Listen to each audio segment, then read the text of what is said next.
Christ by the will of God, to the saints who are in Ephesus, and to the faithful of Jesus Christ.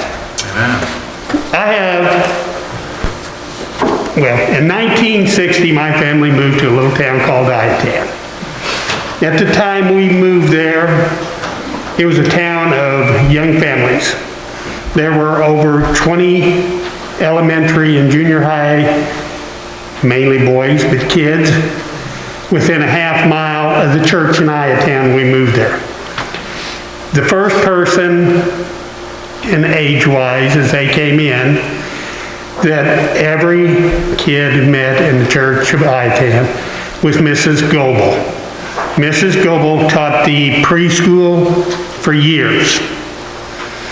And when those children came out of her class, they knew Bible stories. She taught Bible stories. They might not be able to tell you that Adam was in Genesis or whatever, but every kid that came out of there knew about Adam and Eve and Isaiah and Jesus, and they knew the Bible stories. When you graduated her class, you got moved up to Mrs. Grover's class. Mrs. Grover was a widowed lady that lived right there in Itan. Lived in a house that under today's standards we would consider a shack. It was wood heated, and if they run out of wood, they burn coal. But every kid in that town knew if you had nothing to do any day, summer or winter, you could go to Mrs. Grover's house, play games, help cut wood, work in the garden. There was always kids at Mrs. Grover's house. She taught essential second, third, and fourth graders. Her big push on them age kids was Bible memory. When you left her class, your rite of passage to the next class up was to quote the 23rd Psalm in front of the whole church. And that wasn't with the Bible, by the way. And that was King James, by the way. The other person that I'm going to speak about is some of the people in here know.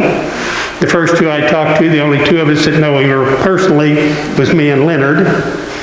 But this lady, quite a few in here knew her. That is Anita Lobby. Anita came to our church at Iatan after the death of her husband.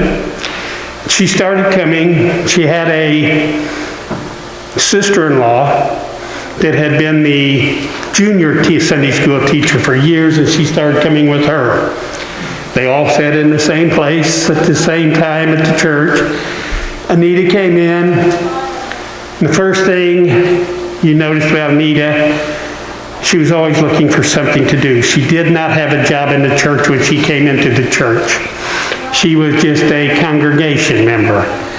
Before it was over, Anita, which was endeared by everybody in the church, every kid that went through it that are sitting back here in the pews now knew Nini.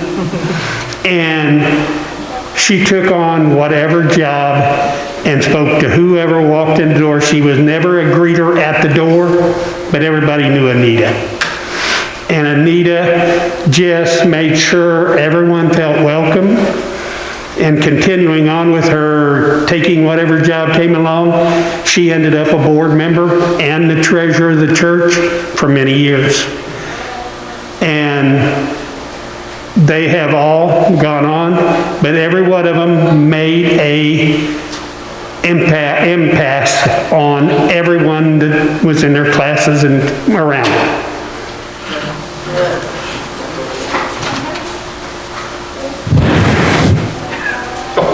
Thank you, sister. You're welcome. Don't want to catch anything more.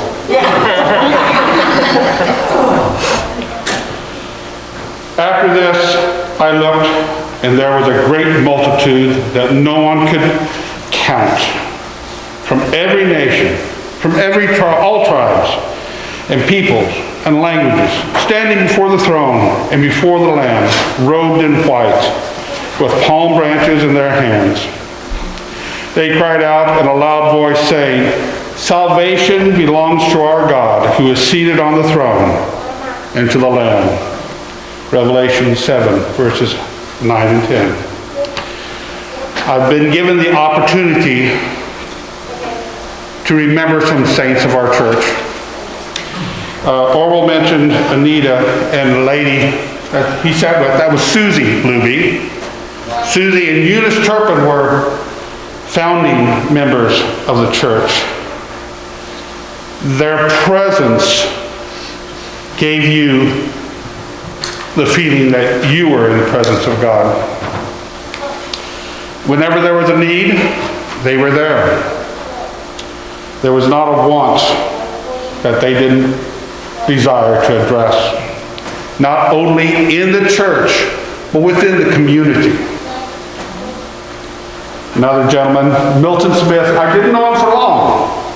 Orwell said, "You knew him?" Well, Orwell, I started the church in 75, a few years after you. But we did get to meet Milton. In a time when the mindset was, church is for women and children only. Milton was there every Sunday. He was an example for the young boys and the men that church isn't just for women and children. Then along came Ivan Turner. Many people remember Ivan. The best thing I remember about Ivan is a saying of his head that he had. Birds will fly over your head. You can't stop that, but you can stop them from building a nest in your hair.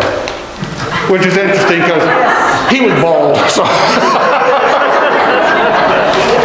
those are for the saints I remember from our church.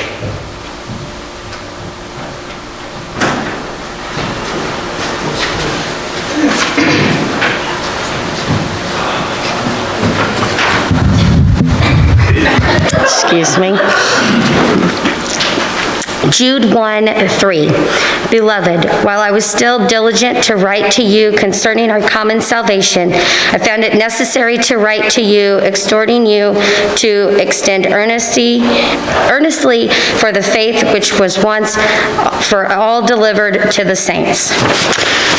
So I get to talk a little more personal because I get to talk about my grandparents, Wilbur and Mabel Folk of our church. I had to do a little bit research because obviously I wasn't around when they started going. Orville talked about going as a child, which our Wilbur and Mabel didn't go to. They just sent the children, Dad and Orville and Glenda, and they just went. And they stayed at home because, of course, Wilbur wouldn't go at the time, and the wife stayed at home with him. So then I guess the kids, got to going, and Grandma decided, I'm going. You can stay at home, but I'm going. So then her presence became part of the church, and she started going. And of course, her calling was hospitality in the kitchen and things like that. And then I do remember Grandpa coming once in a while, and then when we were older, he would come on a regular basis. And then we were all sitting together at church. And I think of today in Sunday school, we talked about Abraham and his faithfulness and obedience and how his family and the generations prospered because of that obedience. And today, Orville and my dad and Aunt Glenda, of course, has passed, and she was a saint in all of herself, being in the church. And the 4 grandchildren still attend our church today, and now we have the great-grandchildren that are carrying on their prosperity and their love and their example of God and the sainthood that they provided.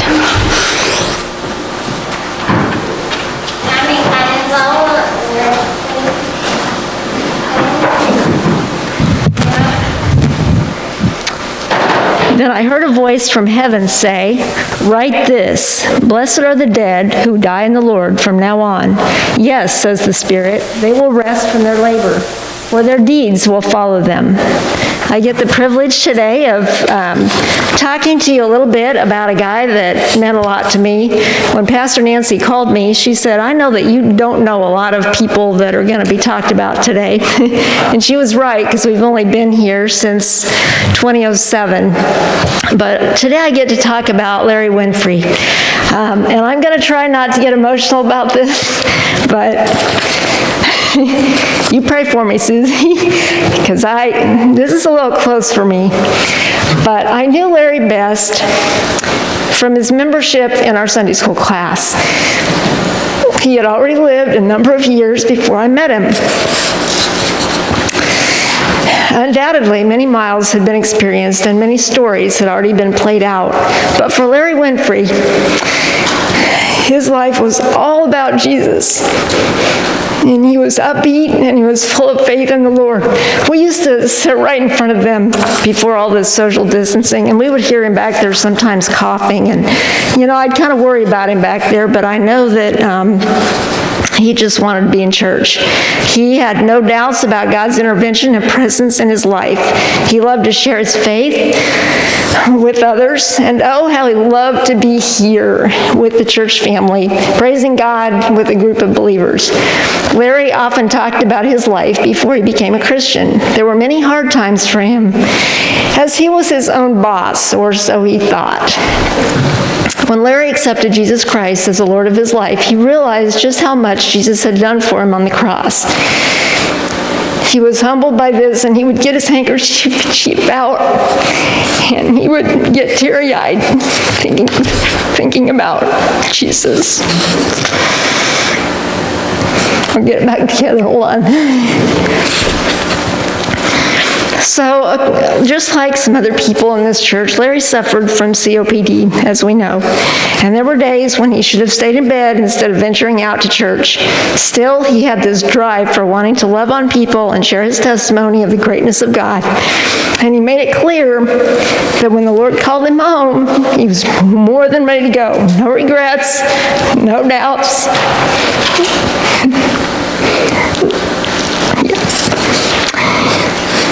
Sorry.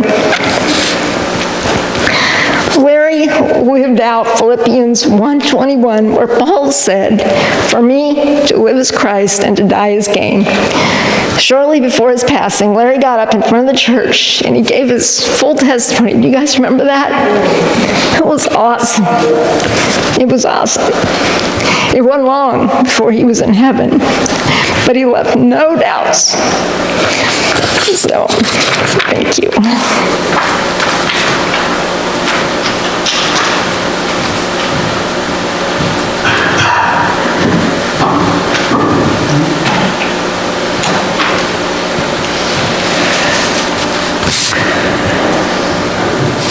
The verse I'm going to read is Romans 14:8. If we live for the Lord, and if we die for the Lord. So whether we live or die, we belong to the Lord. When Pastor contacted me and asked me if I would speak, I said, sure. And then when she asked me to speak about Nola, I thought, thank you. Thank you. She sent a list of characteristics of the saints, and everyone I looked at, I went, yep. But I chose 3 because I think those were the 3 that I too did not know Nola for a long period of time. But I could probably say in my lifetime, there's probably been, I can count on one hand the number of people that affected me by the first time I saw them. And Nola was one of those. Because this is what I saw when I saw her come into the church. It says that saints are full of grace so they can share all about Jesus. Saints have Christ dwelling in them through faith. And saints are rooted and grounded in God's love.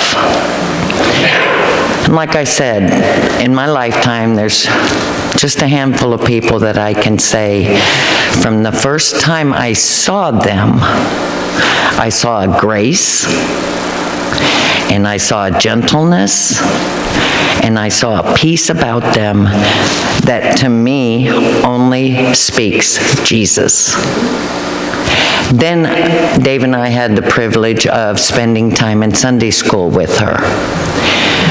She was a little more feisty than I thought when I first met her, because she would share and I'm like, ooh, she's got a little spunk in there too, you know?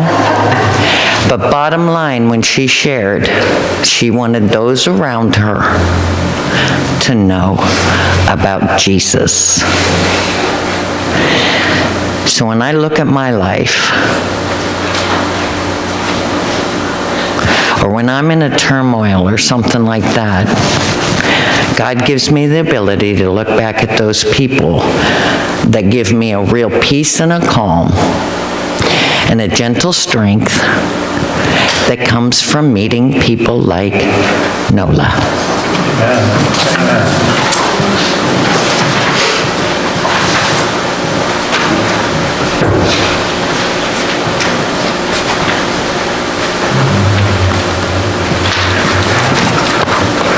Colossians 1:26 and 27. The mysteries that have been kept hidden for the ages and generations, but now disclosed to the Lord's people. To them, God has chosen to make known among the Gentiles the glorious riches of his mystery, which is Christ in you, the hope of glory.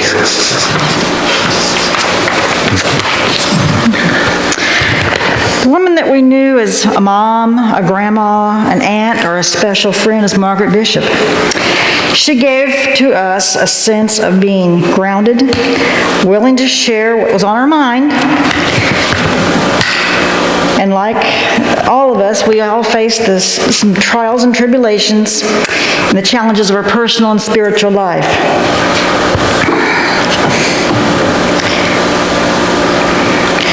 She was a prayer warrior for the lost and an example of Christ-likeness to her family and friends and the work that and work associates. She guided our children and youth as she was a Sunday school teacher, a Sunday school superintendent. She kept us in the loop of what our missionaries were doing on the mission field.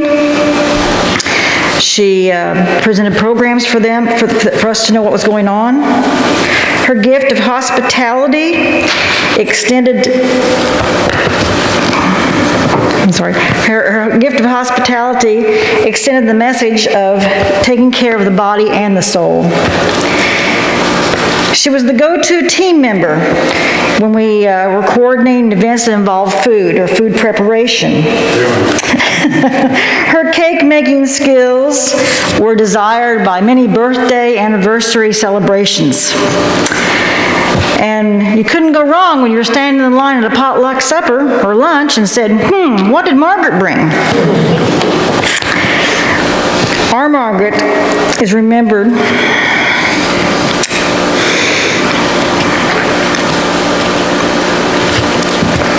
by the way she touched those here in the church family and those in the community. But do you think she would want her legacy to end like an inscription that's on her gravestone? No. She would want us to work ahead, strive ahead, and we have much work to do.